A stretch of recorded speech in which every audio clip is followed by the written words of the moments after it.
Bismillahirrahmanirrahim. Assalamualaikum warahmatullahi wabarakatuh Okey, alhamdulillah kita dapat berjumpa lagi untuk perkongsian ilmu kita ini. Ada yang boleh join kita lama, ada yang join kita lewat, tak apa, kita terus jalan saja dulu. Semoga semuanya berjalan dengan lancar lah malam ni. Sebab sebenarnya khusus perkongsian ni sebenarnya kalau saya buat live, dia ada workbook semua. Jadi dia mengambil masa lebih kurang 4 jam. Tapi saya cubalah saya cuba kita siapkan dalam sejam lebih dah siap dah.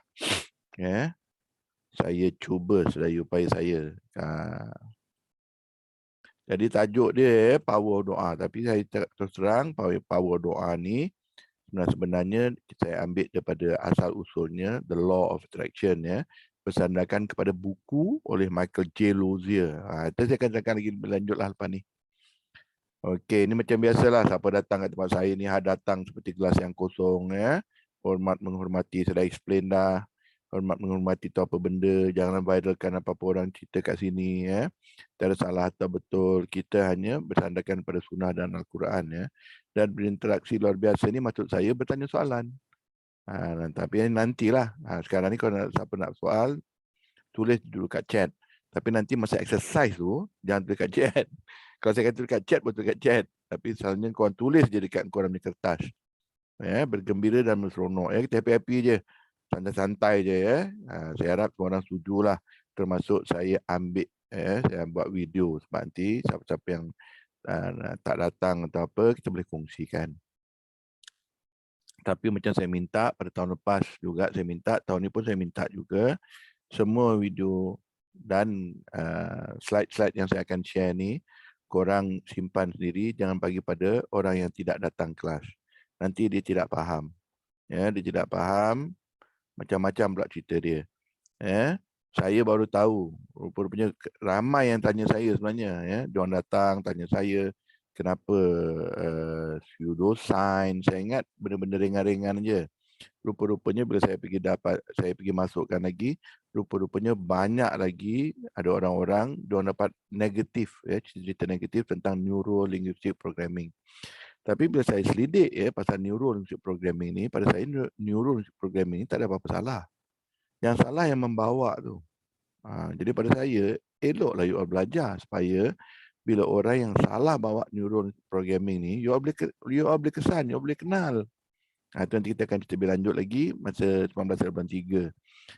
Sebab law of attraction ni adalah satu saja daripada dia punya law dalam neuro linguistic programming Asas dia kita dah kongsikan semalam. Law of connection, dan hari ini adalah law of attraction. Ini semua tak payah sebab ini untuk kelas-kelas saya Macam saya biasa buatlah. Selalunya saya buat shared learning ni saya menceritakan apakah saya punya experience pas PAL ni pula you all pula kena jawab dan seterusnya Tapi yang ni saya buat lain sedikit lah Saya buat lain sedikit. Engkau orang bertanya dulu engkau orang akan korang akan dengar dulu lebih kurang setengah jam macam tu baru tu Jadi perkongsian ini berdasarkan kepada apa Dia berdasarkan kepada law of attraction. You boleh beli buku dia. Ada kat kedai buku. Last kali saya tengok memang ada buku tu, masih ada lagi Dan juga saya banyak bertanya kepada neurolinguistic programming lah. Sebab law of attraction ni hanya satu daripada cerita-cerita yang ada dalam neurolinguistic programming. Jadi law of attraction ni banyak orang cerita pasal pembayangan. Itulah yang diorang kutuk habis-habis, yang hentam habis-habis Daripada saya, law of attraction ni bukan itu saja. Dia ada macam-macam. Bukan setakat pembayangan saja. Walaupun pembayangan tu sebenarnya antara kuasa-kuasa yang kuat. Saya juga kadang-kadang bersandarkan pada mind power. Ini buku dia nama Mind Power, ditulis oleh John Kehoe. Sikit-sikit, tak banyak. Dan juga apa yang saya faham tentang Al-Quran dan Sunnah Nabi. Jadi kita jangan lari. Apa-apa yang kita belajar daripada law of attraction, apa-apa kita belajar daripada mind power ni, kalau dia bertentangan dengan Al-Quran dan Sunnah Nabi, kita ambil Al-Quran dan Sunnah dan Nabi. Itu yang kita akan buat. Jadi ini soalan-soalan Kalau dalam tu saya akan banyaklah bercerita pasal benda ni, mencapai cerita inginkan anda mencapai cita anda, menjadikan impian anda itu realiti, menarik dan mendapat tuah dalam kehidupan anda, ya. Satu jawab ya pun dah berbaloi untuk ikuti, ya. Satu saja pun dah berbaloi untuk you all ikuti benda ni. Alright. Jadi memahami satu teknologi insan kuasa minda daya tarikan, ya. Sila hadir dengan minda, pandangan, perasaan dan jiwa terbuka. Kalau you siapa yang datang semalam, korang dah faham lah kenapa saya tulis sila hadir dengan minda, pandangan, perasaan dan jiwa terbuka. Ya, sengaja saya tulis ayat-ayat macam ni. Siapa yang datang semalam yang berkongsi ilmu atau pernah jumpa saya tentang VAKD. Ya, jadi ini ni macam saya cakap, korang kena tulis lah. Tapi dalam kertas korang, tak payah tulis kat chat. Ya, apa yang anda mahukan? Apa yang anda mahu idamkan? Jangan fikir panjang-panjang. Korang tulis je. Apa yang anda inginkan? Apa yang anda impikan? Apa yang anda kejarkan? Kalau datang live, ya, face to face, lembaran kerja ni saya yang bagi. Saya bagi dia punya layout semua tu. Tapi sebab saya tak sempat bagi korang, dan saya pun tak sempat nak cari balik mana saya simpan lembaran kerja saya tu. Jadi saya nak kontrol kata-kata kosong je. Mulakan dengan apa yang anda mahukan. Mahukan, idamkan, inginkan. Nak tulis 5-5 pun boleh, nak tulis 1 je pun boleh lah. Supaya korang dah mula, ya, buat kata-kata kerja tu. Kurang-kurangnya nanti korang akan tahulah kat mana saya akan menjurus benda-benda ni semua. Ya. Ini saya hanya bagi nota-nota begini jika minda kita beri perhatian. Ya, ini ni baca sekali, kurang faham, tak apa. Tapi saya nak korang simpan slide yang ini ni kalau boleh. Ya, korang perhatikan dan baca ulang-ulang. Jika minda kita beri perhatian, semangat dan tumpuan dengan berperasaan, ya, menjiwai dan mendalam, ya, insya-Allah kita bercapai apa yang kita idamkan. Ini saya dah buat banyak kali. Banyak kali dan korang terkejutlah apa yang saya fokus. Dan saya dah kongsikan dan saya dah buat kajian berpuluh-puluh tahun. Ya, jika minda kita beri perhatian, dia akan ada semangat dan tumpuan dengan berperasaan. Ya, menjiwai dan mendalam. Selalunya itu. Itu ni orang-orang yang mengejar impian. Diorang ni kena ada 4-4 ni. Kita dibenarkan mendoakan yang baik dan kurang baik. Kita dibenarkan dalam Islam, ya. Kita nak bagi, nak doakan lagi, kita kena aniaya. Kita doakan orang tu jadi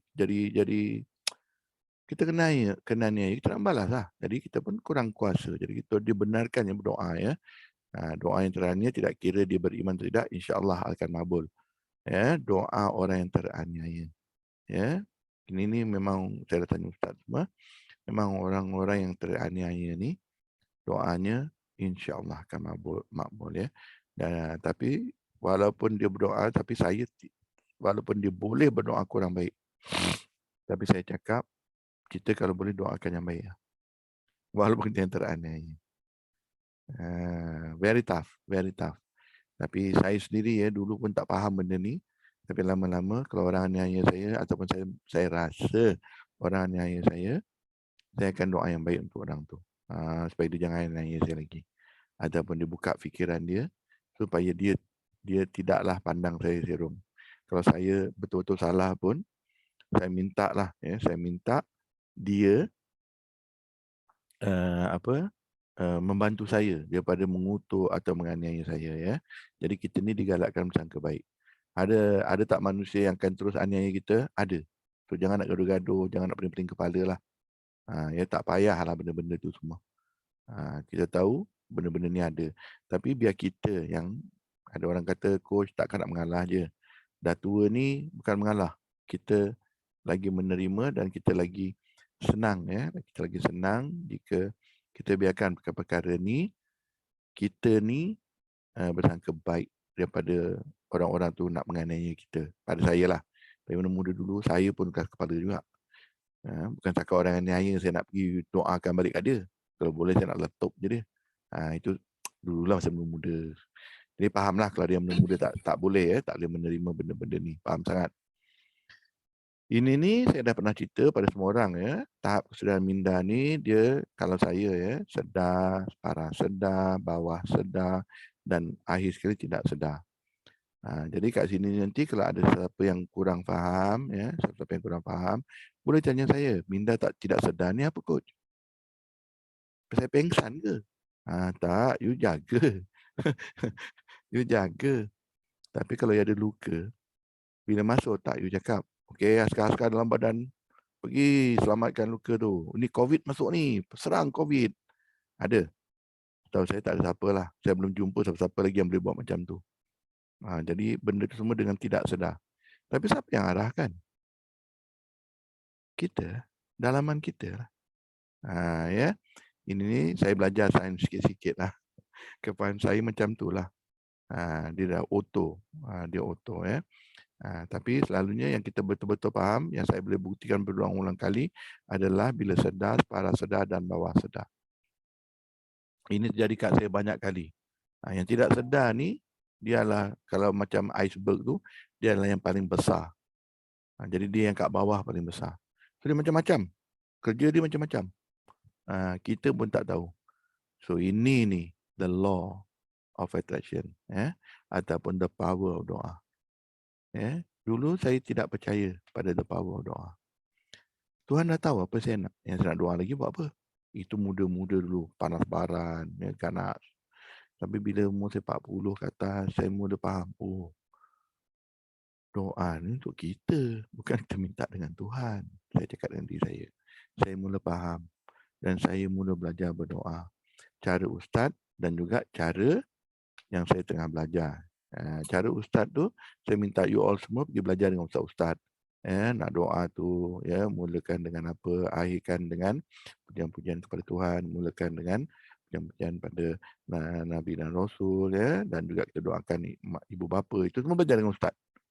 Apa yang itu, lepas tu kandungan doa tu.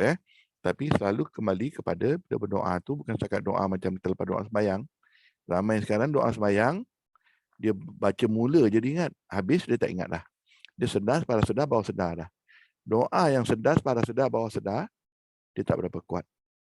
Doa yang kuat adalah doa yang kita fokus. Doa yang kita jiwai. Doa yang kita minta dengan sepenuh hati. Itu yang hingga menitis air mata. Cuma saya selalu nasihatkan orang, you nak minta Mercedes, kenapa you hingga menitis air mata? Fikir-fikirkan fikir-fikirkan. Jadi itu latihan satu pastikan keadaan yang tenang, aman, damai dan senyap Bayangkan satu kejayaan yang paling hebat yang anda pernah rasai. Ini ni saya buat ni selalunya live ketika berdepan. Tapi malam ni saya hanya go through saya tak suruh korang buat. Sebab saya pernah cuba buat tapi impak dia kurang bila online ni. Tapi ini saya gunakan teknik yang sama untuk the power of doa. Sebab saya nak you all rasa perasaan tu. Sebabnya kena keadaan tenang, aman, damai dan senyap. Kalau kita sedang diduga apa-apa, tak perlu tunggulah. Kita tengah diduga sekarang kot, tengah susah sekarang kot. Tuhan sentiasa dengar kita. So kita terus doa sekarang. Kalau sekarang ni kita tengah diduga, sekarang kita terus kita terus berdoa. Kadang-kadang kita tak cukup duit, kadang-kadang kita tak cukup kesihatan, kadang-kadang terus doa. Tapi ini slide ni, latihan satu ni, jika bayangkan anda hitam putih jadikan berwarna.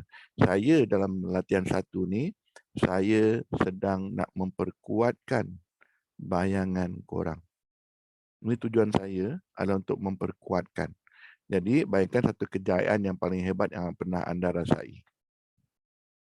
Contoh pernah menang ahli sukan ke ataupun dapat nombor 1 ke ataupun naik pangkat ke ataupun kahwin hari perkahwinan kita kisahlah satu kejayaan yang you memang ingat sampai bila-bila. Itu jadi jadi kan you dah dapat rasa.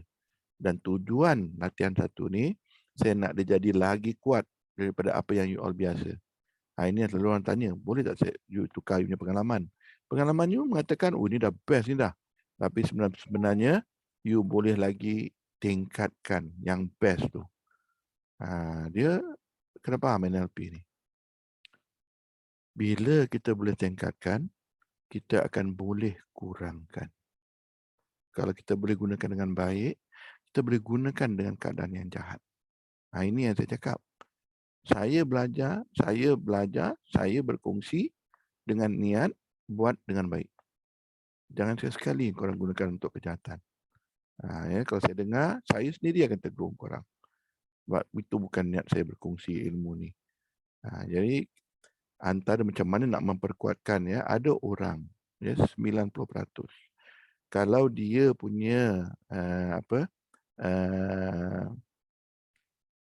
dia punya kenangan atau punya pengalaman tu adalah hitam putih, dia kalau jadikan berwarna dia lagi kuat. Artinya dia lagi bersemangat artinya. Jadi kalau tapi ada 10% hitam putih lagi bersemangat. So jangan risau.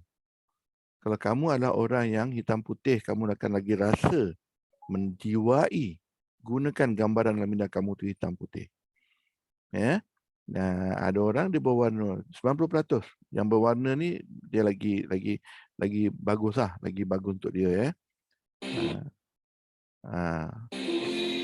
Lepas tu kalau taruh muzik. Kalau taruh muzik, wah dia lagi bersemangat. Tapi lagu ni saya bagi contoh je lah. Korang cari lagu korang sendiri.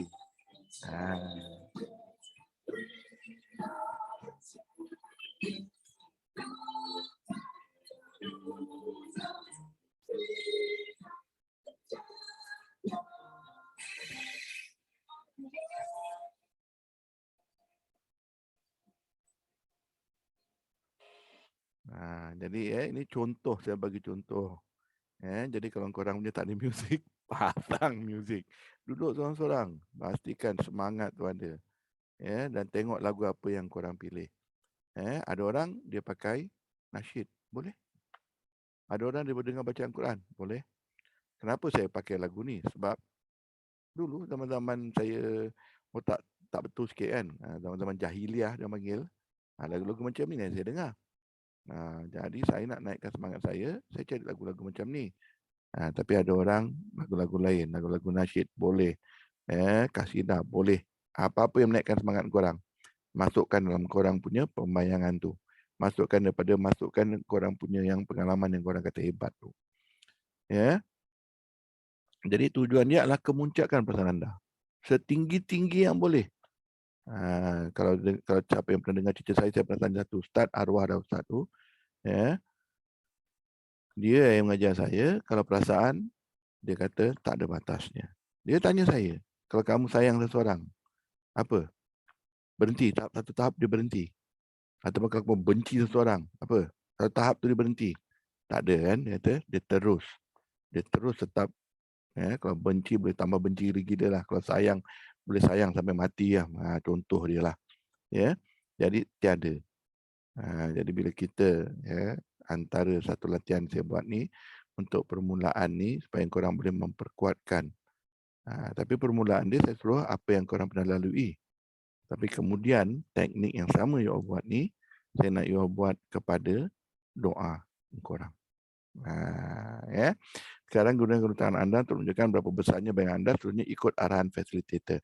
Jadi sebenarnya apa saya buat, saya suruh korang saya cakap, okey, sekarang you punya bayangan, you punya daya ingatan ni besar mana? Ada yang buat 1 kaki lah, ada yang buat 5 kaki lah pakai tangan kan. Jadi saya samakan semua orang, wide angle. Sebab ada orang bila gambaran dalam minda dia dibesarkan, perasaan tu lagi kuat. 90% macam tu. Tapi ada 10% tak ada perubahan pun. So jangan risau. Jangan risau. Itu bukan untuk korang memperkuatkannya. Jadi ada cara lain. Ada orang berwarna-warni, ada orang taruh lagu yang kuat, ada orang taruh lagu yang perlahan, ada lain-lain. So itu sebabnya saya tak turun korang tulis kat chat. Saya tulis atas kertas korang. Sebab jangan bagi tahu orang apa yang mengubah-ubah perasaan dalaman korang. Contoh, saya tahu. Berwarna-warni ni, contoh berwarna-warna ni menguatkan perasaan korang. Jadi, saya tak kisahlah kalau niat saya jahat ke, baik ke, saya nak memperkuatkan perasaan yang itu tu, saya selalu tunjukkan warna-warni pada korang. Saya manipulasikan minda kamu tanpa kamu sedar. Ini yang saya nak ulang-ulang cakap. Saya pun tak faham kenapa orang, itulah bila saya baca, saya tengok video-video orang yang kata, oh, orang yang mempelajari NLP, dia buat jahat macam ni. Dan dia memang orang jahat. Bukan NLP tu yang jahat. Dia, orang tu yang jahat. Dia tahu benda ni boleh dimanipulasikan. Dia tahu benda ni boleh mengubah perasaan dalaman orang. So dia master benda-benda ni. Tapi kalau korang ada ilmu ni, bila dia nak buat kat korang, korang sedar. Itu tujuan dia, ya. Okey. Ini pun antara-antaranya, ya, perasaan negatif, ya. Perasaan negatif ni, ya, saya selalu tulis word self power. Word self power, ya. Apa kita rasa bila kita menggunakan perkataan seperti jangan? Apa perasaan kita? Jangan berada dalam rumah. Jangan nak memandai. Kecil-kecil dulu kan. Kita bagi pendapat. Orang tua kata, jangan nak memandai. Lepas tu ada pula orang cakap, tidak boleh makan makanan yang berminyak. Haram menipu. Tidak boleh menipu. Tapi apakah perasaan? Saya bukan nak ajar korang perkataan tu. Saya bukan nak cerita pasal ayat tu. Bukan. Ya, sendiri fikir. Sendiri jawab. Tak betul kat chat. Tak betul kat chat. Ya, apa perasaan yang datang bila kita sendiri sebut dalam kita, tiada apa yang saya buat menjadi, tiada adik saya yang bernas. Apa jadi pada kita punya dalaman?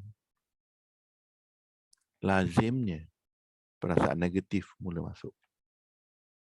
Itu yang saya ada gunakan. Saya ada gunakan teknik mind power tu untuk membuang ni jangan, tidak dan tiada ni. Ingatkan saya nanti. Ingatkan saya teknik tu.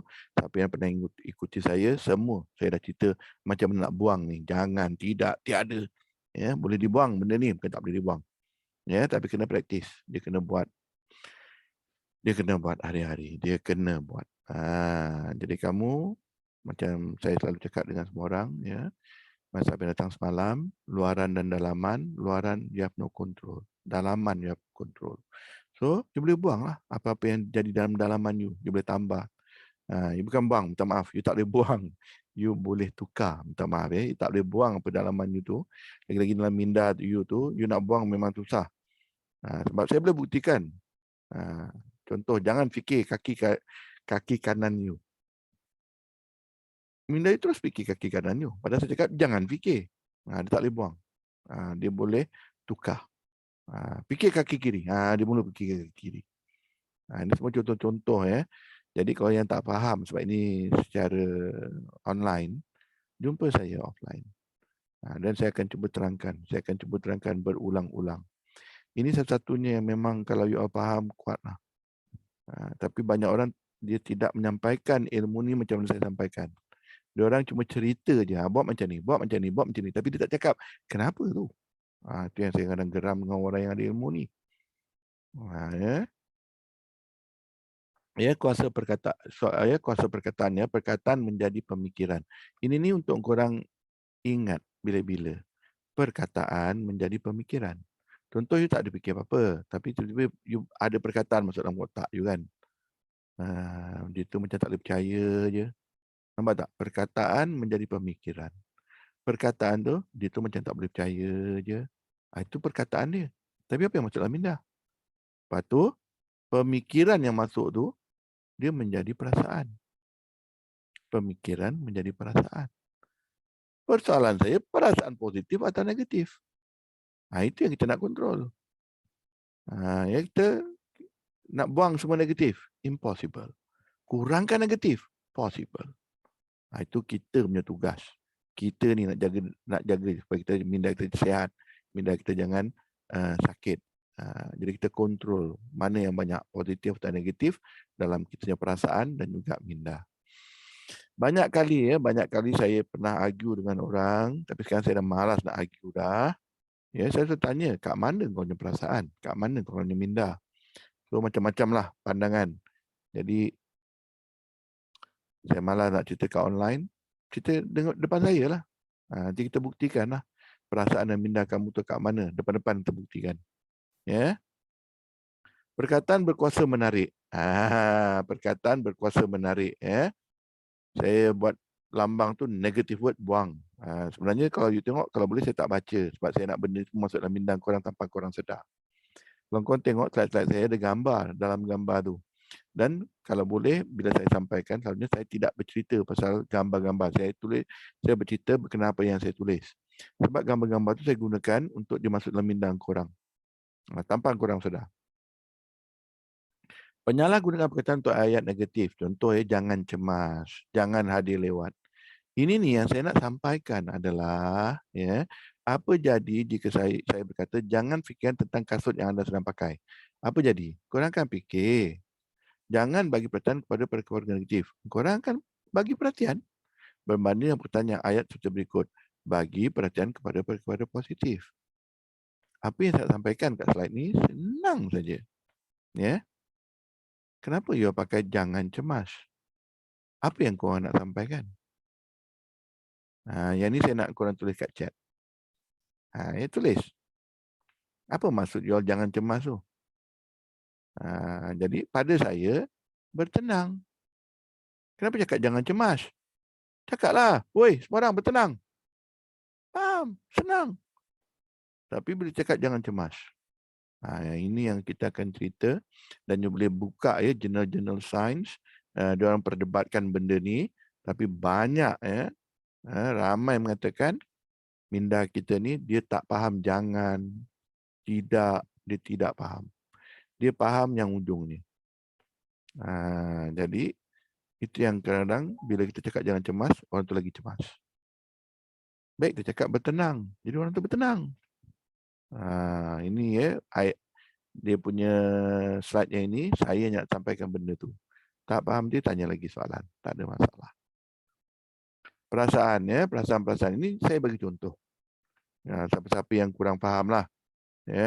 Ada orang dia kecewa, dia kata perasaan positif. Saya pun heran lah. Itu tu antara 99 orang mungkin seorang macam tu kot. Tapi saya tuliskan sini, perkataan perasaan-perasaan yang negatif adalah kesunyian, kekurangan, marah, terluka. Dan perasaan positif adalah yakin, berjaya, bangga. Jadi macam kesedihan. Apa nak cakap jangan bersedih. Cakap je lah bergembira. Itu maksud saya. Tapi korang mula faham ayat-ayat dan perkataan yang korang pilih dalam hidup korang. Semalam kita belajar cara korang berhubung macam mana. Apakah perkataan korang? Siapakah yang selalunya negatif dulu? Semua kita dah cerita semalam. So hari ni kita nak faham. Kalau you nak ubah boleh. Ubah perkataan you. Dan perasaan you akan berubah. Jangan percaya cakap saya. Jangan percaya. Jadi saya memang orang yang suka menggunakan kuasa soalan sebab dengan soalan orang berfikir. Tak ada soalan ni bagi jawapan dia orang pening apa. Jadi ini ni adalah antara yang ini ni you all boleh tulis kata-kata korang juga boleh tulis dekat chat Jadi apa yang kita mahu sebenarnya? Jangan berlari dalam rumah. Kan jangan cakap kan? Jangan berlari dalam rumah. Jangan nak mandai, tidak boleh makan makanan minyak, semua kita tak boleh, tidak boleh menipu, tidak apa yang boleh menjadi. Ini semua kita biasa cakap macam tu. Jadi sebenarnya kita nak apa? Jadi apa yang kita mahu sebenarnya? Kalau kita ada banyak ayat-ayat negatif yang macam ni dimulakan dengan jangan, tidak, tiada, tak, ini semua ayat-ayat yang dimulakan yang akan menjadi intonasi negatif.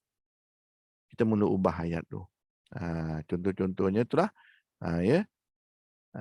berlari di luar rumah. Dalam rumah kita berjalan. Bagi tahu. Kalau nak berlari di luar rumah. Bukannya salah berlari tu. Jangan nak mandai. Kita cakap dia dapatkan lebih maklumat dan fakta. Itu yang kita nak beritahu dia. Bukan kita nak marah dia. Jangan nak mandai. Saya cakap dengan dia elok. Apa kata kamu dapatkan maklumat dan fakta? Kalau kita cakap kita nak beritahu dia jangan makan, kita beritahu dia makan makanan yang sihat. Dan kalau boleh kita bagi contoh apa dia makanan yang sihat tu. Kalau boleh Jadi kat sini ni kalau you all tengok siapa-siapa yang banyak menggunakan ayat-ayat seperti belah kiri kalau kita pandang slide ni mulalah tulis balik. Mana ayat yang lagi positif. Kita bukan jadi positive thinker. Saya tak tuju ya orang-orang positive thinker. Siapa-siapa yang ikuti saya selalu cakap positive thinking saya okey. Positive thinker saya tak tuju. Itu pun saya cerita, saya nak berdebat malas. Kalau nak cerita juga pasal positive thinkers, kita duduk berdepan-depan. Dan saya explain positive thinkers tu apa. Okey, jadi yang ini nanti, slide macam ini, itulah dia. Saya tengah cuba buat benda ni online. Saya tak pernah buat yang ini online. Saya pernah buat offline je. Jadi bila offline, senang saya nak sampaikan benda ni. Tapi ni pertama kali saya buat online. Jadi maafkan saya lah kalau ada kekurangan impak ke apa. Tapi bolehlah follow up besok atau hari. Bila tidak boleh offline, ikuti saya. Ya, kita bercerita lagi pasal benda ni. Jadi kalau you tengok kat bawah tu dari isi ruang kedua lembaran kerja. Kalau dia offline, dia ada. Lembaran kerja saya bagi. Ini saya nak you all bincangkan dalam grup ya, tapi yang hari ini sebab tak ada ya. Apa kita boleh lihat terjadi pada fikiran kita bila kita gunakan ayat dengan perkataan jangan, tidak dan tiada. Jawapannya mudah saja ya. Sepatutnya tak ada pening-pening kepala ya. Jadi apakah dia yang apa kita melihat terjadi kepada fikiran kita bila kita gunakan ayat. Itu kalau nak jawab dalam chat pun boleh, tak nak jawab pun boleh, tapi jawab sendiri. Bila kita gunakan benda apa jadi? Apa yang terasa bila kita jawab, apa sebenarnya yang kita hendak? Bila you dah buat ayat tu, lepas tu bila you tukar ayat tu, sekarang apa jadi? Ya. Apa yang you rasa bila you ubah ayat tu? Jangan jawab. Saya nak you jawab dengan sincere dalam you punya hati sendiri. Dalam keadaan tenang ya, kalau tengah-tengah sibuk-sibuk ni tak payah. Tapi dalam keadaan tenang. Ini ni ada kena dengan perasaan, pemikiran. Jadi kena buat dengan tenang dan kalau yang macu-macu tak payah macu lah. Cuma fikirkan, ada perubahan perasaan tak? Ayat ni negatif ke positif? Saya nak you all pergi kat situ. Mula peka kepada dalaman korang. Kalau selama ni you ikut dia apa yang datang kat minda tu, nak marah-marah, nak happy-happy. Tapi sekarang ni kita mula kontrol dia. Kita mula feed, kita mula input pada dia. Ya, kita mula input pada dia. Apa yang dia mungkin kita boleh buat dia berbeza, boleh merubah pikiran kita. Ya. Jadi, kita kena cari cara. Kalau dulu kita buat ayat tu, perkataan kita jadi marah, jadi mengalah, marah dan semua negatif. Macam mana kita nak tukar perkara yang sama, ayat yang sama tu jadikan positif. Itu tujuan exercise 2-3 slide yang sedang dibuat tu. Ya. Jadi kalau dalam grup tu senang sikit, boleh fikir-fikir. Kita boleh bincang.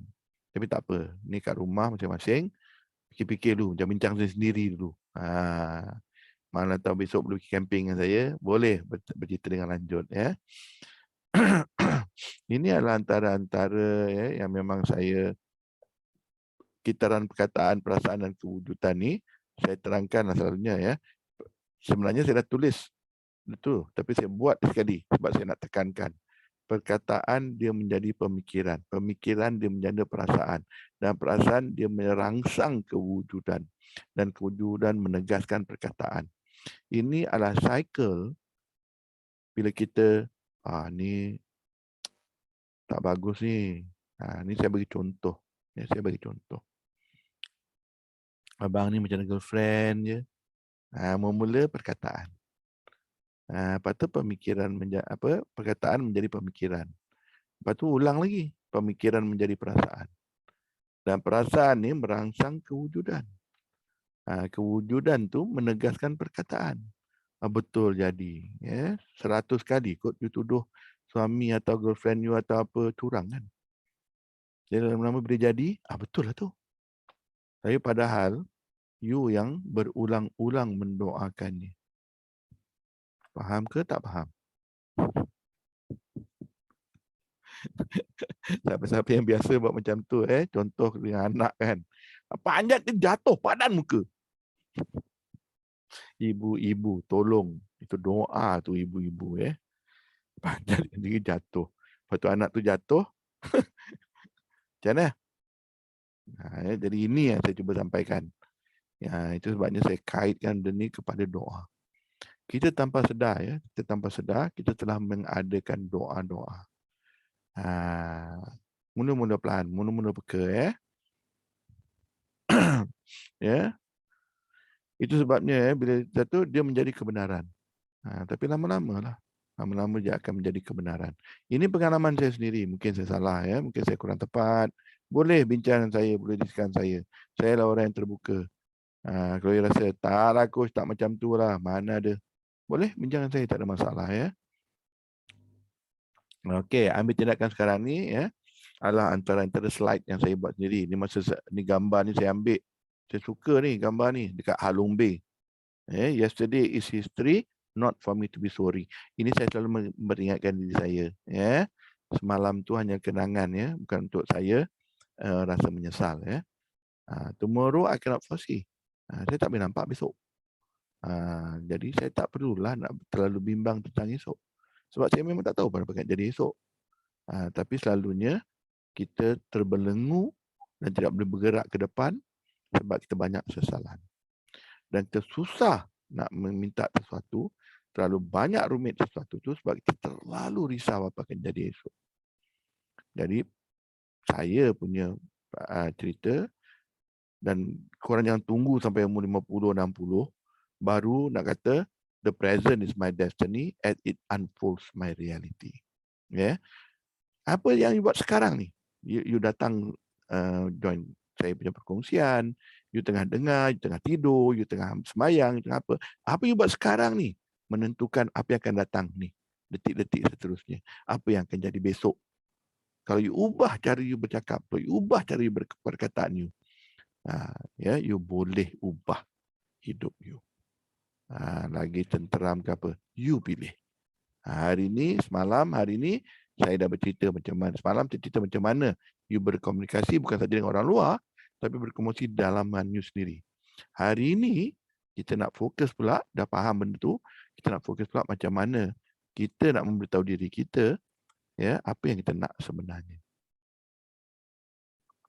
Ini macam ya, bentuk dia macam slide yang saya buat tadi ya. Tapi dia sebenarnya berbeza. Awas apa yang kita bagi perhatian. Sebabnya perkataan jangan, tidak, itu perkataan-perkataan yang you tak mau pakai. Sebab saya suruh you ubah tu. Apa sebenarnya yang you nak? Tulis. Kita fokus pada apa yang sebenarnya you nak. Ya, sebab kita memerhati kejadian. Kejadiannya perasaan positif atau negatif. Perasaan merangsang kewujudan. Dan kewujudan menegaskan pemerhatian. Macam slide tadi. Tapi dia sebenarnya bermulanya adalah kita memerhati kejadian. Kejadian itu apa? Dimasuk dalam minda kita. Ya, sebab tadi tu you cakap panjat tinggi-tinggi, jatuh pada muka. Tapi yang ini tidak, you tak sebut. You hanya perhatikan. Tapi apa dia? Ni budak ni banyak-banyak jatuh ni dalam hati. Nampak ya? Tadi tu you sebut. Ini dalam hati, dalam pemikiran. Jadi perasaan positif atau negatif?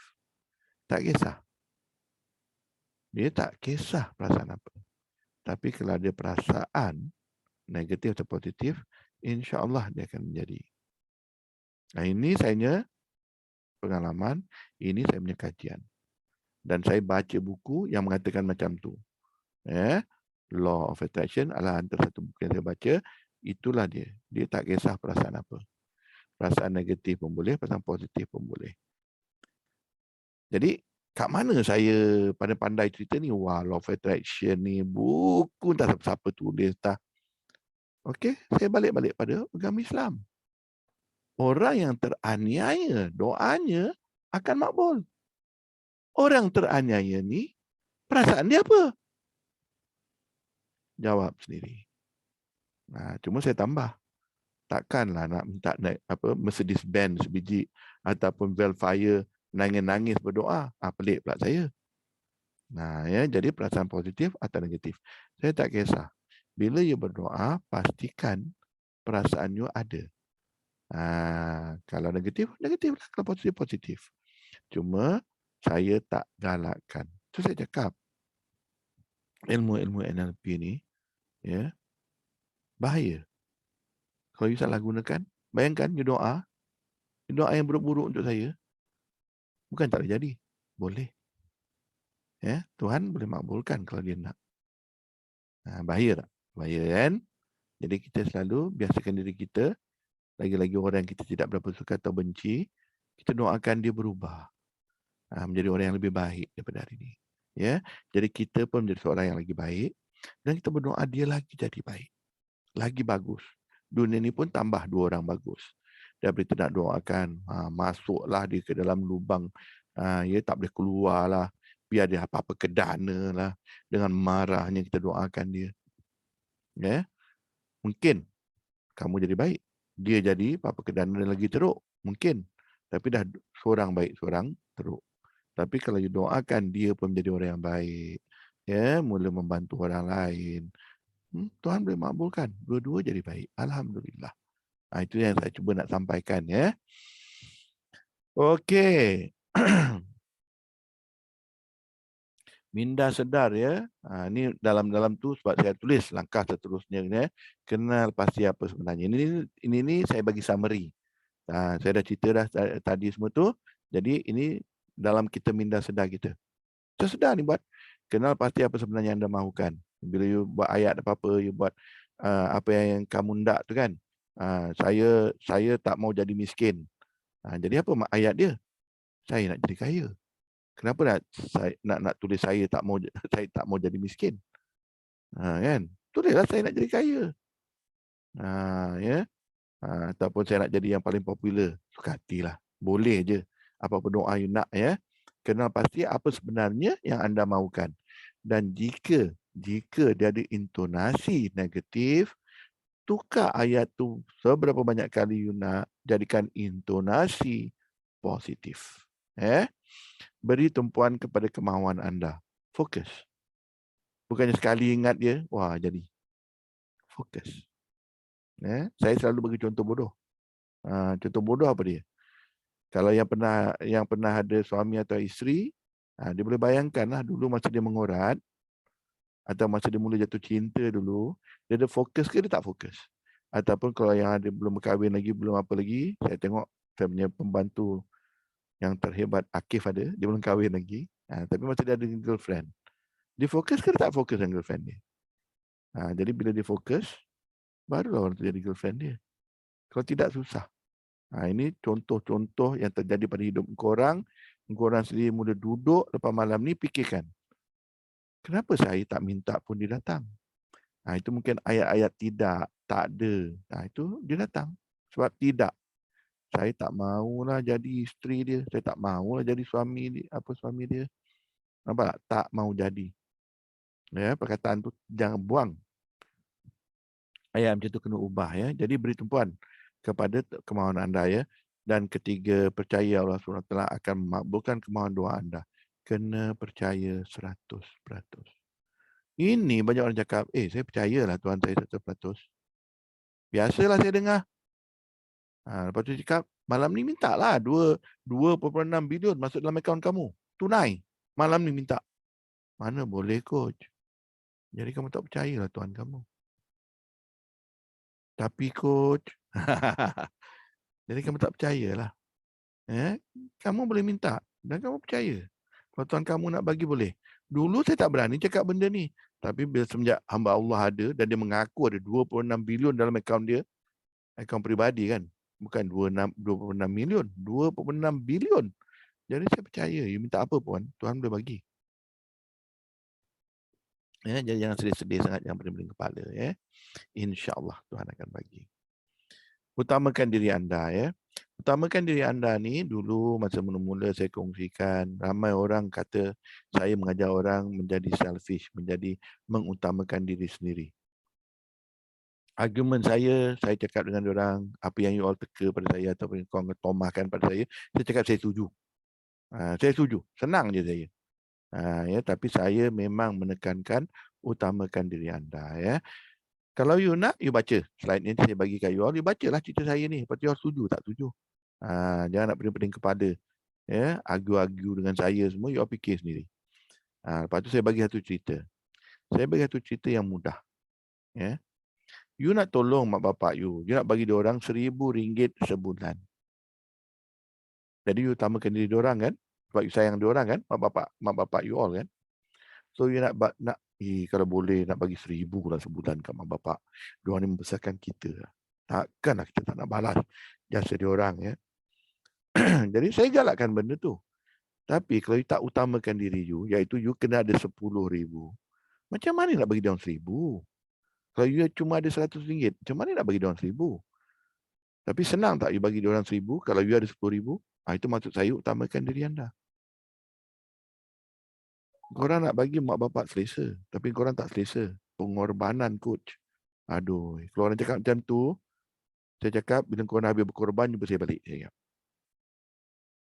Sebab siapa yang fikir dia nak berkorban, saya berani kata dia akan terkorban. Itu doa dia. Dia nak berkorban. Terkorban. Kalau tak faham lah.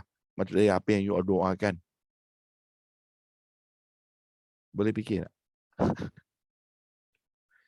Okey. Jadi bila topik yang ini saya lain sikit. Malam-malam saya lain sikit. Tapi topik ini memang saya lain sikit. Sebab saya sedih. Ya, saya sedih orang kata saya mengajar orang apa semua. Saya tak. Saya cuma nak dia faham. Ya, dia tidak dia tidak boleh. Dia nak buat apa-apa kat dunia ni, dia kena utamakan diri dulu. Dia sihat, baru dia boleh tolong orang lain. Macam mana dia nak tolong orang lain kalau dia kurang sihat? Ya, saudara tidak puas hati, saya nak you all tulis. Ini kerja korang, jangan tulis kat chat, jangan tulis kat chat. Ini korang tulis kat kertas korang sendiri. Ya, saudara tidak puas hati. Dia ada isi lembaran kerja semua tu. Sampai-sampai besok, insya-Allah bila kita dah boleh buat ke depan, ingatkan saya balik siapa yang nak buat live, boleh. Tapi sementara ni ikuti saya dalam camping-camping saya, boleh bincang dalam camping-camping saya. Tapi besok bila kelas dah boleh sebab kelas ni dia limited ya. Dan dia tertutup. Kalau camping ni dia terbuka. Itu yang banyak orang tak faham kenapa saya banyak camping sebenarnya. Jadi senarai kan tidak puas hati tentang perhubungan ke, kesihatan ke, kewangan ke, pekerjaan ke, pekerjaan-pekerjaan suka hati. Apa-apa yang sebenarnya tidak puas hati tu, yang tulis dia dulu. Ini satu cara, satu teknik, satu kaedah untuk mengubah. Sebab nanti bila korang dah tulis, saya tak kisah macam mana korang tulis. Cuma nanti korang akan kongsikan saya kalau dalam kelas saya. Yang ni jangan. Yang ni tunggu. Tulis dia dulu. Ya.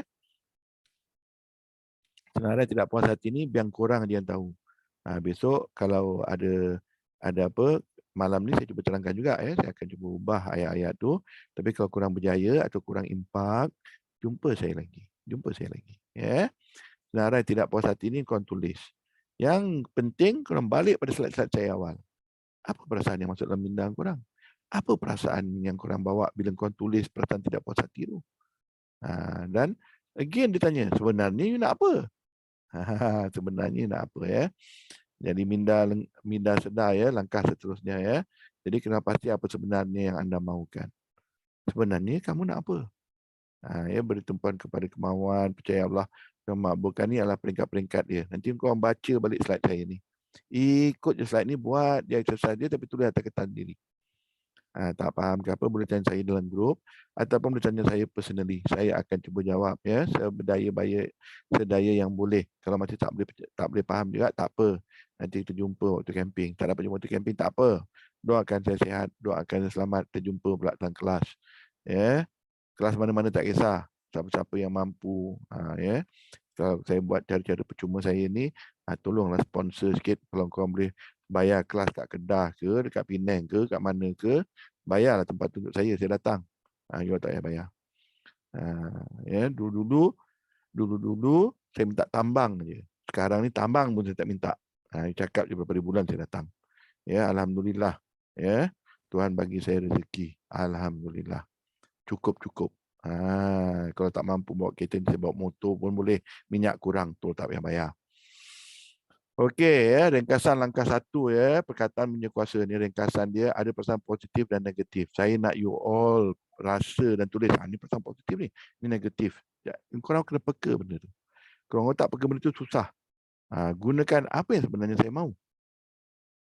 Ayat korang tu bila korang tulis pertama kali, saya nak korang tulis kali kedua, kali ketiga, kali empat. Sebenarnya soalannya apa yang sebenarnya saya mahu? Betul ke itu yang kamu mahu? ya, untuk menepati apa yang kita mahu secara positif. Nanti besok dah habis ayat-ayat tu semua, dia tak ada, jangan lari. Tak ada lagi dah. Dalam rumah kita jalan. Bertenang ya, bertenang. Dalam rumah kita berjalan. Kita tak cakap lagi lah, jangan lari. Lari rotan je tu. Tak ada, kita tak cakap macam tu lagi dah. Ayat-ayat itu semua kita dah buang dah. Ya. Dan korang kena faham ya, minda kita hanya berfikir satu perkara pada satu masa. Begitu juga dengan perasaan kita. Sampai datang semalam, saya ada buat stop sign. Berhenti berfikir? Tak ada siapa boleh berhenti berfikir. Ya, minda kita hanya berfikir satu perkara pada satu masa. Tapi orang cakap, tak, saya multitasking coach. Saya boleh fikir 3-4 sekali jalan. You all rasa you all boleh jalan sekali banyak perkara boleh korang fikirkan dalam minda. Dia sebenarnya kurang tepat. Scientifically proven. You hanya boleh berfikir satu perkara pada satu masa. Cuma minda you ni superkomputer. Jadi dia boleh berfikir dengan laju yang korang ingat korang fikir banyak-banyak benda sekali jalan. Sebab kelajuan dia tu. Tapi sebenarnya dia ikut satu-satu. Jadi korang boleh tulis. Apa yang masuk minda korang, nombor 1 apa dia, nombor 2 apa dia. Korang boleh tulis sebenarnya. Sebab dia ikut cue macam mana pun. Dia beratur. Minda kita ya, begitu juga dengan perasaan kita ya. Perasaan kita pun ya, dia ikut cue juga ya. Kita berjaya membuat satu kemahuan. Jadi langkah 1 ni kalau boleh you dah tahu dah apa yang you nak sebenarnya. Yang saya nak tekankan kat sini, bila dah habis buat apa yang you mahu sebenarnya, saya nak you all faham bahawasanya dia tak ada perasaan negatif boleh baca. Kalau masih ada perasaan negatif, tolong ubah. Sampai ayat tu tiada perasaan negatif. Ingat ya, dia tak kisah. The power of doa ni, dia tak kisah perasaan negatif, dia tak kisah perasaan positif. Dia akan jalankan benda tu. Beri tumpuan kepada kemahuan anda ya, tumpuan perasaan positif. Apa jadi jika bagi tumpuan perasaan negatif? Ingat ya, kita nak benda-benda yang jadi kat kita adalah positif, bukan negatif. Tapi kalau kita berperasaan negatif selalu, susahlah. Ya. Dan jangan lupa ya, memberi perasaan, passionate. Saya tu bercari perkataan Melayu passionate. Dia perasaan mendalam. Perasaan mendalam. Tanpa perasaan, kemahuan anda tiada bernyawa. Jadi you all dah tulis apa yang you all nak dalam kehidupan korang.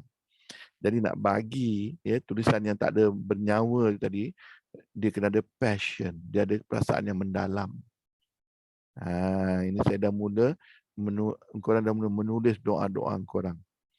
Doa macam doa tu macam cakap pergi belajar dengan ustaz. Yang saya ajar ni adalah doa yang tengah tu.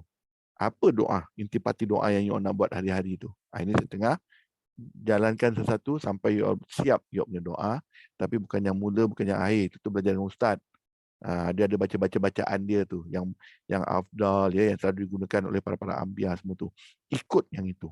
Tapi dia punya yang tengah tu, itu disuruh you yang doa. Itu yang kita tengah buat sama-sama sekarang ni. Ya, menggunakan perkataan ya, kata-kata punya kuasa ya.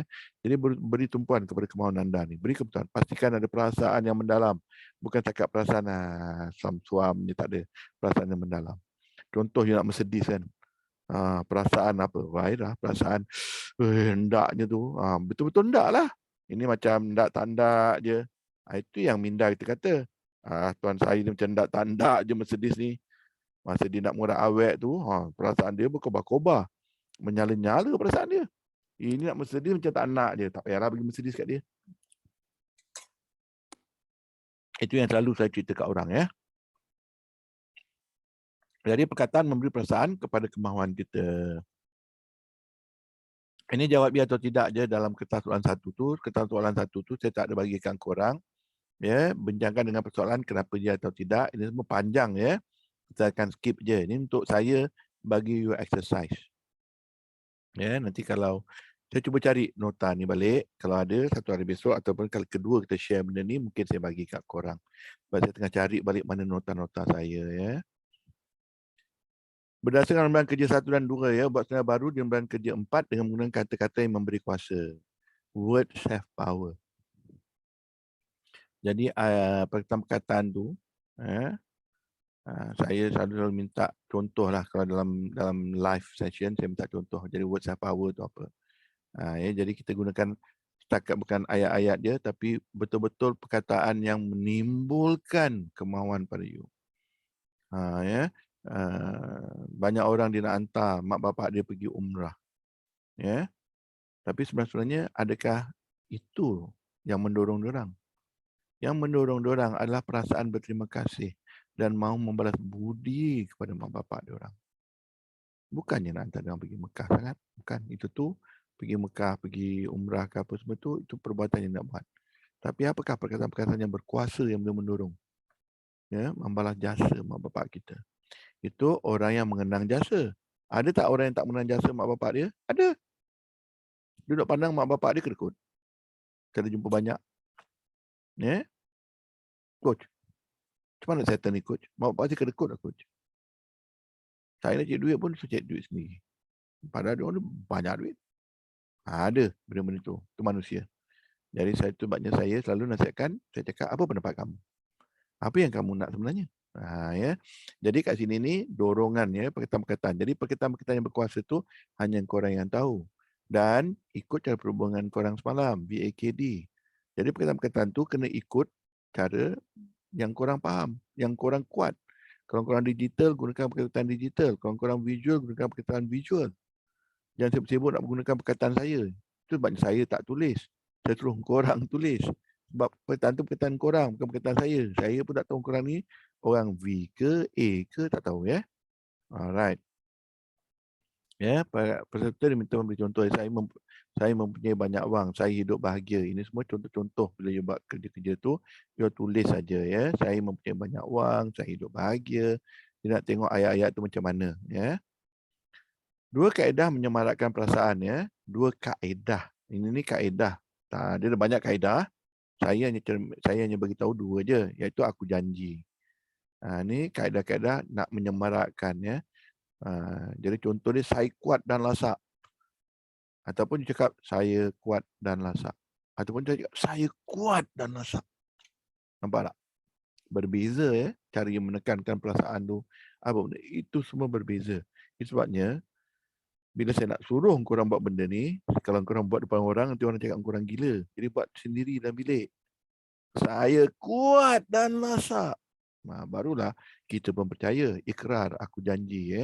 Jadi kita pandang cermin dan tidak berpesan sebegitu, perasaan bertukar negatif. Kena baiki ubah ayat tersebut. Apa maksud saya kat sini? Saya kuat dan lasak. Muzzle pun tak ada, badan sekeping je, muka tengok dalam cermin sendiri tak percaya. Jadi kena ubahlah ayat tu. Jadi kena ubah ayat-ayat tu. Jadi kenyataan keinginan ni yang boleh diterima oleh minda kita sendiri. Kenapa kerana doa kita tak jadi? Sebab kita sendiri tak percaya. Saya mana boleh dapat 26 bilion coach? Saya rakyat biasa. Memang tak dapat. Memang tak dapat. Faham tak? Mula faham. Jadi kalau you sendiri tengok dalam cermin, you tak percaya apa yang you nak mintakan tu, you tak percaya yang you ni adalah kuat dan lasak ke apa, you tak percaya, memang tak ada siapa percaya. Kalau sendiri tak percaya, memang orang lain pun tak percaya. Jadi mula memahami bukan double meaning, tapi apa sebaliknya yang saya nak sampaikan ni. Mula fikirkan, coach nak beritahu apa ni sebenarnya. Itu kalau tak faham tanya ya. Kalau tak faham tanya. Ikrar ya, saya kuat dan lasak mungkin kurang tepat atau benar. So ubah kepada saya di dalam proses menjadi kuat dan lasak. Yalah, badan sekeping tak pernah angkat berat. Bukan macam Datuk. Datuk nah, orang kuat Malaysia. Wah, macam ni dia pun dah takut dah. Dia angkat kurang tangan sebelah je kan. Jadi dia percayalah dia kuat dan lasak. Yang lain-lain kita ni di dalam proses menjadi kuat dan lasak. Dalam proses. Jadi kita kena pastikan apa-apa yang kita tulis tu dia tidak ada tentangan dengan minda kita. Kalau you tengok siapa-siapa ikuti saya, selalunya saya bercakap pasal minda saya sendiri sebagai orang kedua. You perasan tak? Minda you dia ada pemikirannya dia sendiri. Kadang-kadang you suruh dia exercise, dia tak nak. dia suruh buat benda, dia kata, weh, tuan saya ni melampau. Kadang tak apa-apa bisikkan dia. Tu mulalah bila you all datang kelas-kelas macam ni, dia dapat perkongsian macam ni, minda you all akan mula berbisik kat you all lah. Jangan dengar cakap Rostam tu. Dia bukan tahu apa dia cakap. Tak percaya, mula peka. Ya? Inilah dia pelik tapi benar. Ya, kita minda ni dia bagaikan pihak kedua, tapi sebenarnya dia dengan kita. Tapi cara dia berfungsi tu macam dia adalah pihak kedua. So, okey, kenyataan keinginan ya, permulaan kenyataan gunakan ayat ikrar. Tadi saya dah contoh ayat ikrar ya. Badan kenyataan dia, saya suka mengutip apa yang sesuai untuk saya. Saya bagi contoh, benda-benda ni saya bagi nanti ya, slide saya bagi. Saya suka perasaan apabila. Saya sudah membuat keputusan untuk. Saya teruja. Nampak tak perkataan-perkataan yang ada power ni? Saya teruja apabila. Saya suka idea untuk bla bla. Saya teruja memberikan. Saya suka melihat diri sendiri untuk berjaya dalam sukan. Saya suka melihat diri. Tapi kalau boleh lagi spesifik lah ya. Bukan berjaya dalam sukan. Dia berjaya sukan bulu tangkis. Contoh ya. Dan penutup kenyataan ni, you all belajar dengan ustaz, ya, permulaan kenyataan guna ikrar, dan sebelum ni pun dia ada ya pujian-pujian kepada Nabi dan Rasul. Lepas tu akhir dia, izin Allah ya, dengan izin Allah Maha Pemurah lagi Maha Penyayang, saya akan dimabulkan ya. Ini penutup dia belajar juga dengan ustaz, pembukaan belajar dengan ustaz, tengah aja yang ikut apa yang saya sedang kongsikan dengan anda semua. Ya, kenal pasti apa sebenarnya yang anda mahukan. Ya, tak dah. Jadi kita dah buat beri tumpuan kepada kemauan anda. Ya, dan seterusnya. Ya, ringkasan langkah kedua. Pastikan semua keinginan kita mempunyai perasaan positif yang tidak bercanggah. Bercanggah dengan mana? Dengan perasaan kita lah. Dengan minda kita lah. Kalau dia berdetik, dia boleh kata, alah, siapalah kata kamu ni kaya, tak sedar diri. Orang kampung tak sedar diri. Tiba-tiba dia cakap macam tu pada diri kita sendiri tau. Dia ada bercanggah. So kena betulkan balik ayat tu sampai tak bercanggah. Ya. Kenyataan keinginan mesti mempunyai permulaan badan dan penutup. Bila kita berdoa tu adalah permulaan dia, adalah badan dia dan ada penutup dia. Berhati-hati menggunakan perkataan kerana ia boleh menjana perasaan positif atau negatif. Ini yang saya nak keluarkan. Sebanyak-banyak perasaan negatif tu keluarkan. Sebab kalau perasaan dia ada yang negatif, lebih banyak daripada positif, negatif akan jadi. Jadi kita nak apa yang kita minta tu dia positif. Jadi kita gunakan sedaya upaya tumpuan kita dan juga perasaan kita ya. Dan peka pada detik dan perasaan kita sepatutnya positif tetapi terdapat pergerasan perasaan negatif. Ini kita ingat, ini ayat, tiru ayat kawan sebelah. Dah positif sudah. Tapi diri sendiri lagi tahu. Macam mana dia ada detik dalam pemikiran kita, perasaan kita, dia ada detik. Bila dia berdetik, I am not like this. I am like, this is not me. This is not the way I write. Ini bukan cara saya menulis. Ini bukan cara saya berfikir. Tulis cara berfikir tu. Cuma kalau dulu negatif, sekarang positifkan dengan penukaran ayat dan dengan penukaran perkataan. Ya, jangan ubah.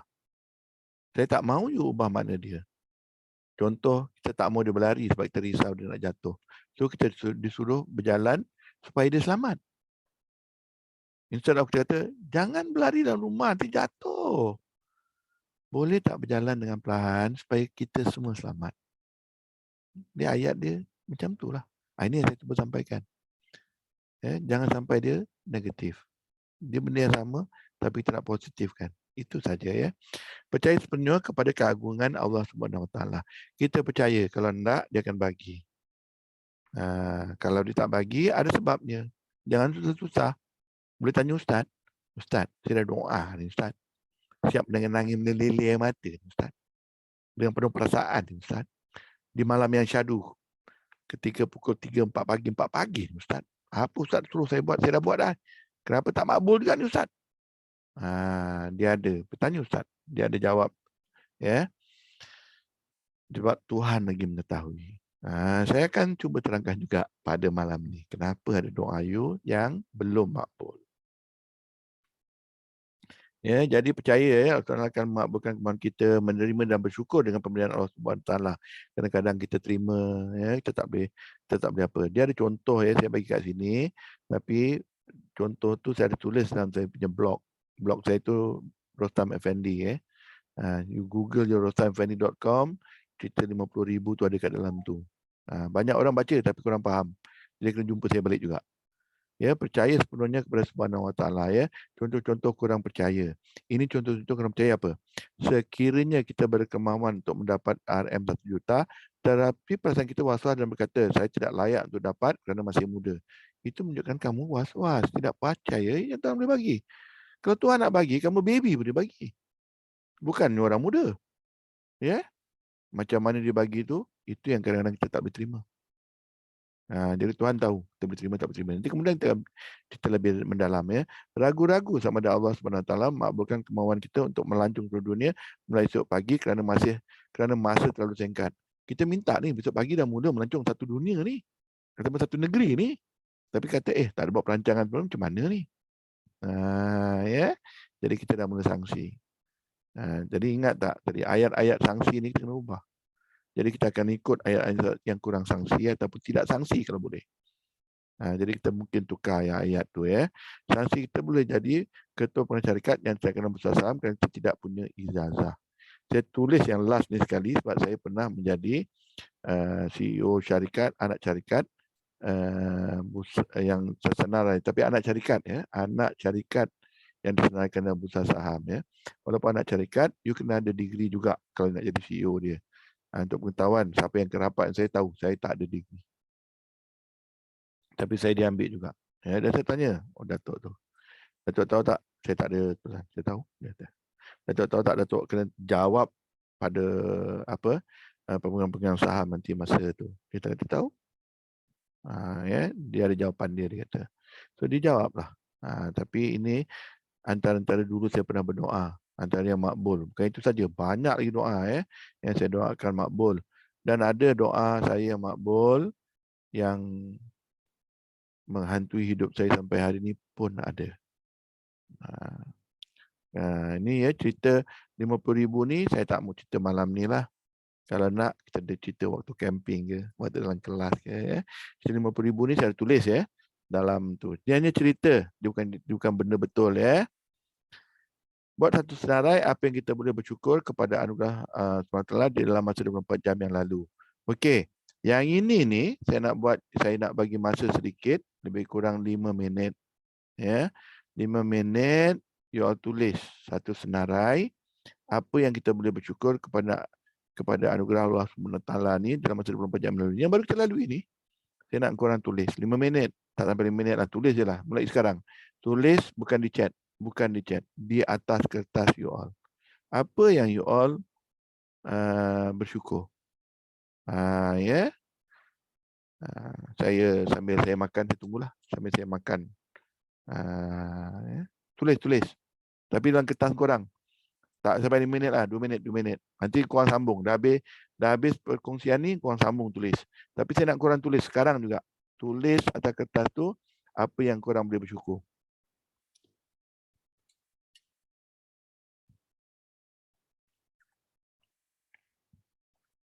Contoh saya bersyukur, saya dapat makan mangga malam ni.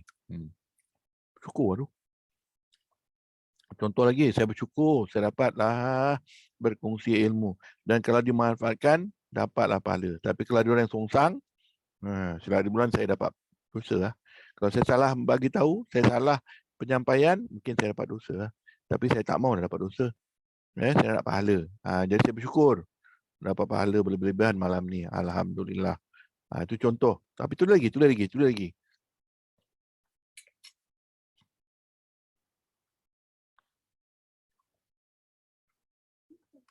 Okey, berhenti menulis.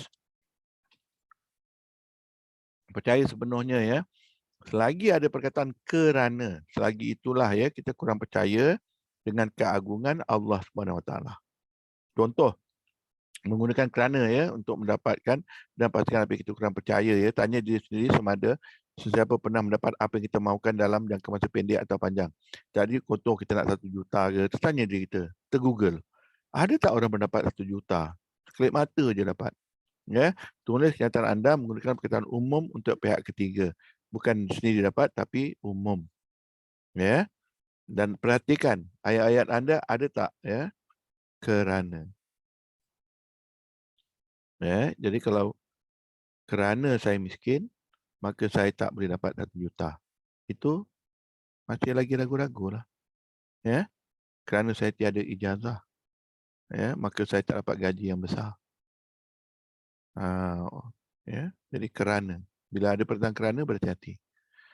Ayat-ayat you all, mana yang ada kerana apa semua, itu membuktikan you masih lagi tidak menerima keagungan Allah SWT. Ya. Minda sudah langkah seterusnya, ya. Kena pasti. Ni dah, ya. Dah kita dah cerita dah. Percaya Allah SWT akan mengabulkan doa kita. Kita dah go through langkah 1, langkah 2, langkah 3. Ya. Jadi ini hanya demi summary saja. Ya. Ringkasannya, was-was, sangsi dan ragu adalah perasaan negatif. Ya, korang kena ingat lah. Percaya sepenuhnya kepada Allah SWT, menuntut ilmu keagamaan dari sumber yang sahih dan benar. Pergi belajar daripada ustaz yang tu. Jangan sibuk nak belajar agama dengan Ustaz Rostam. Itu sesat lah you all. Tapi ilmu macam mana nak berdoa tu, yang nak buat dia punya badan doa tu, saya rasa saya ada kepakaran. Iaitu saya tengah kongsikan dengan korang malam ni.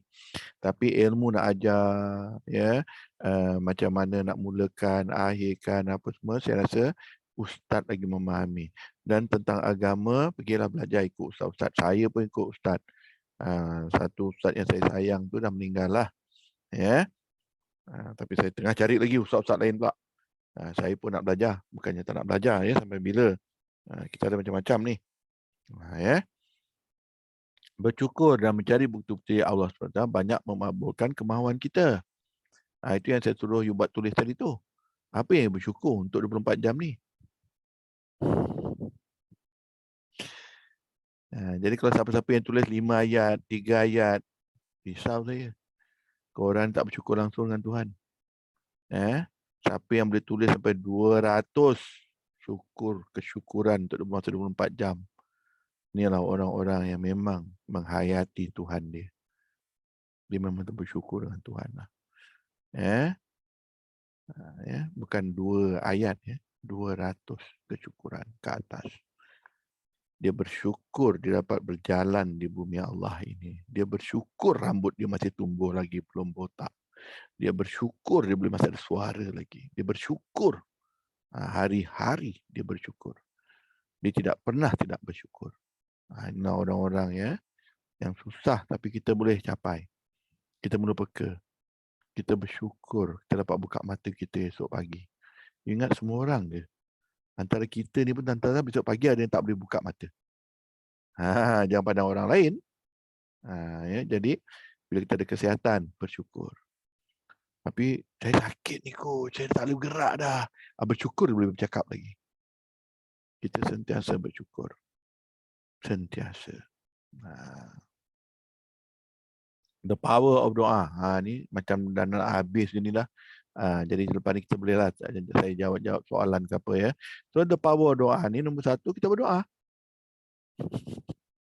The power of doa ni nombor 1 kita berdoa. Nombor 2, saya tambah, kita hanya berdoa pada Tuhan. Kita hanya minta pada Tuhan. Itu nombor 1. Dan sibuk nak minta dengan bos. Bos, naikkanlah gaji saya, bos. Bos, bagilah saya gaji lebih. Overtime ke overtime? Kan? Tak, kita hanya minta dengan Tuhan. Tak ada lain, tak ada bukan. Ya.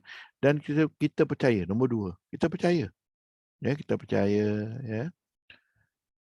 Tuhan boleh bagi apa-apa kita minta. Kalau kita tak percaya tu susah. Mana boleh Tuhan bagi saya syurga? Susah. Susah. Mana boleh Tuhan bagi saya pergi melancong tanpa duit? Susahlah. Saya pernah lakukan semua benda-benda tu. Kalau saya nak cerita apa yang saya buat, you all pun tak percaya. Saya bukan orang kaya. Tapi melancong luar negara, satu waktu dulu, saya minta dengan Tuhan. Tuhan bagilah saya menjumpa negara banyak-banyak tahun ni. Saya letih. Saya nak berehat. Saya nak tengok dunia ni. Ya, alhamdulillah pada tahun tu saya dapat melancong luar negara 6 kali. Dan memang betul saya tak ada duit. Kalau kau pernah dengar saya punya cerita, saya pernah berjalan dekat satu daripadanya. Saya pernah berjalan di Sydney kata saya ya. Yalah Sydney. Saya pergi Opera House tapi tak masuk. Tak ada duit. Tapi saya berjalan dekat Sydney tu sampai satu kasut saya sampai haus tapaknya berlubang. Tak ada duit tapi dia ada bas yang free juga ya. Tapi masa tak pandai. Jadi saya berjalan kaki satu Sydney tu. Naik train, nak jimat duit jalan kaki. Pergi sana, pergi sini, tengok sana, pergi sini. Ya, duit tak ada. Tapi saya sampai. Ya, saya sampai Uzbekistan. Dan kemudian saya sampai ke New Zealand dan seterusnya. Dan saya bukan orang yang berduit. Bukan. Minta maaf ya. Saya mampu dalam negeri itu mampu lah. Luar negara ini jarang saya mampu. Tapi Tuhan sentiasa bagi saya cukup. Ya, sebab saya minta cukup. Jadi ingat ya, nombor satu kita minta aja dengan Tuhan. Nombor dua kita percaya 100% Tuhan boleh bagi. Tak ada masalah. Nombor tiga yang paling susah. Kita terima apa yang kita minta. Kita nak minta Mercedes, kita terimalah. Kita nak minta isteri cantik, terimalah. Kita nak duit 2.6 bilion, terimalah. Kalau sekarang ni tengah kena jatuh hukuman masuk penjara, terimalah. Kalau you nak faham lah, terima itulah yang paling susah. Ya, menerima yang paling susah. Dia boleh minta Mercedes. Tapi besok kalau Mercedes tu lepas 5-6 tahun pakai rosak, bayar je lah. RM10,000. Kalau engineer rosak, bayar je lah. Kalau yang second hand, baru RM20,000 lebih. Ya.